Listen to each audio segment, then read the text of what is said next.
Hello guys, మీలో ఎంతమంది గులాబ్ జామ్ అంటే ఇష్టమో కామెంట్ అయితే చేసేయండి.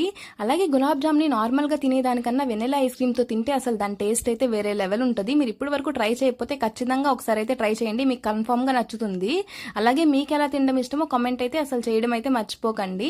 మేమైతే నిన్న ఈవినింగ్ అయితే గులాబ్ జామ్స్ అయితే ప్రిపేర్ చేసుకున్నాము. మాకు ఏదైనా స్వీట్ తినాలి అనిపించినప్పుడు ఫస్ట్ గుర్తొచ్చేదే గులాబ్ జాము. ఇంట్లో ఈజీగా ప్రాసెస్ అయిపోతుంది కదా అని చెప్పి గులాబ్ జామ్స్ అయితే ప్రిపేర్ చేసుకుంటాము. ఫస్ట్ అయితే కొంచెం షుగర్లో కొంచెం వాటర్ వేసి హీట్ చేసుకోవాలి. ఇంకా మనం పట్టుకొని చూసినప్పుడు కొంచెం మన చేతికైతే బంకలా తగులుతుంది. ఇంకా అప్పుడైతే అయిపోయినట్టే. ఇంకా అందులో కొంచెం ఇలాచీ పౌడర్ వేసుకొని కలుపుకొని స్టవ్ ఆఫ్ చేసుకోవడమే. ఆ తర్వాత పిండిలో అయితే కొంచెం కొంచెం వాటర్ వేసుకొని చిన్న ముద్దలా అయితే చేసుకోవాలి మెత్తగా.